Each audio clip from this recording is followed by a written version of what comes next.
Donald Trump soutient une nouvelle fois Israël après les frappes sur Gaza.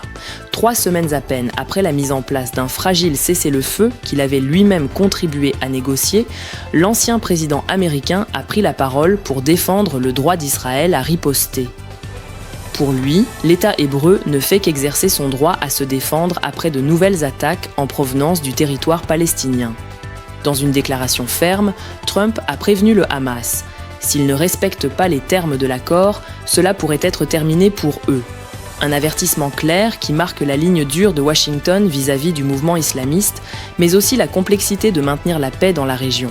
Malgré les tensions croissantes, Trump assure que le cessez-le-feu tient bon et qu'il n'est pas remis en cause pour le moment. Mais derrière cette apparente stabilité, la situation reste explosive. Les frappes israéliennes récentes ont visé des positions du Hamas dans le nord de Gaza en réponse à des tirs de roquettes. Plusieurs bâtiments auraient été détruits et des victimes sont déjà signalées.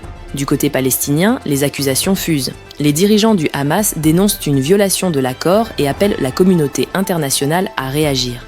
À Tel Aviv, le ton est tout autre. Israël affirme qu'il s'agit d'actions défensives limitées et que le cessez-le-feu reste techniquement en place. La position de Trump renforce l'appui inconditionnel des États-Unis à Israël, mais elle soulève aussi des critiques.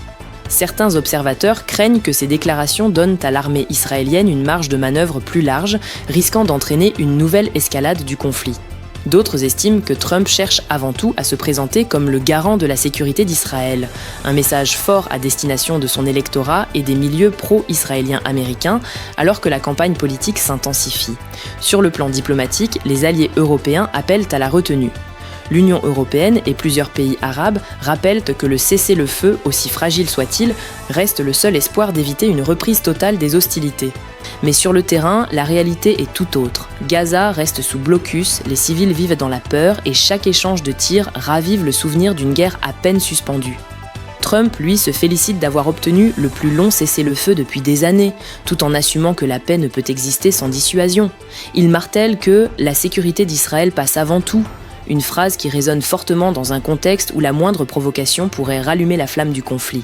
Pendant ce temps, les discussions sur la reconstruction de Gaza sont au point mort et la population reste prise en étau entre promesses diplomatiques et bombardements récurrents. Ce nouvel épisode montre une fois de plus la fragilité des accords dans une région où la paix ne tient qu'à un fil. Entre menaces, représailles et jeux d'influence, chaque mot prononcé à Washington ou à Jérusalem peut changer le cours des événements. Et vous, qu'en pensez-vous ? Dites-le en commentaire. Et si tu veux suivre les actualités économiques et politiques en quelques minutes par jour, abonne-toi à notre page et active la cloche de notification.